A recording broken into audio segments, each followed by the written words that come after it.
चोकलिंगम साहेब हे राज्य निवडणूक आयोगाशी बोलतील आणि उद्या ही बैठक होईल. पुन्हा उद्या 11 वाजता ही बैठक होईल. तुम्ही जे मुद्दे उपस्थित केले त्या संदर्भातली सर्व प्रश्नांची उत्तरं उद्या मिळतील अशी अपेक्षा आहे. व्हीव्हीपॅट पण लावलं पाहिजे अशी आमची मागणी होती. राज्य निवडणूक आयोगाने त्याला नकार दिलेला होता आणि त्यात त्यांनी वेगळी उत्तर द्यायची. सगळ्याची चर्चा उद्या होईल. मी त्याच्या तपशिलात जाणार नाही, पण मला वाटतं ही उद्याची बैठक होईल. आता वायबी चव्हाण सेंटरची पत्रकार परिषद होणार आहे का? ही पत्रकार परिषद होणार नाही. उद्या आमची बैठक झाल्यानंतर जॉईंट पत्रकार परिषद त्या बैठकीच्या निष्कर्षानंतर होईल.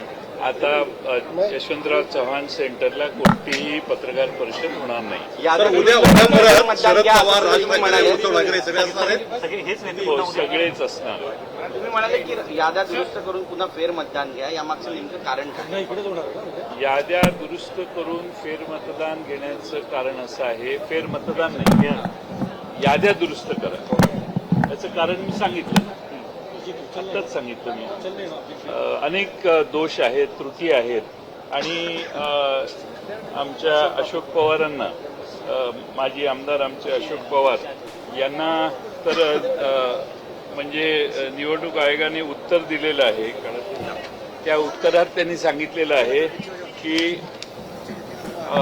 मतदार यादीत समाविष्ट करण्यात आलेल्या मतदारांची माहिती ही गोपनीय स्वरूपाची आहे. त्यामुळे सदर मतदारांची माहिती ही व्यक्तिगत माहिती आहे. सदर कागदपत्रांची माहिती इतरत्र प्रसिद्ध होऊ नये या कारणाने संबंधित मतदाराची परवानगीशिवाय आपणास उपरोक्त माहिती पुरवता येत नाही, याबद्दल दिलगीर आहे.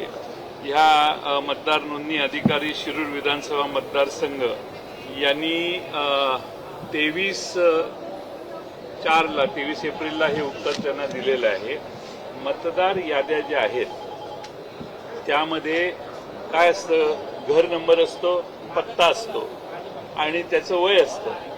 आता ही आपण मतदार यादीत जी छापलेली माहिती आहे तीच मागत असतील ना ते, आणि कोणत्या आधारावर ते मतदार झाले याचा पुरावा मागितला पाहिजे. आता isakal.com आहे देशातील नंबर 1 ची मराठी न्यूज वेबसाईट. प्रत्येक अपडेटसाठी isakal.com ला नक्की भेट द्या.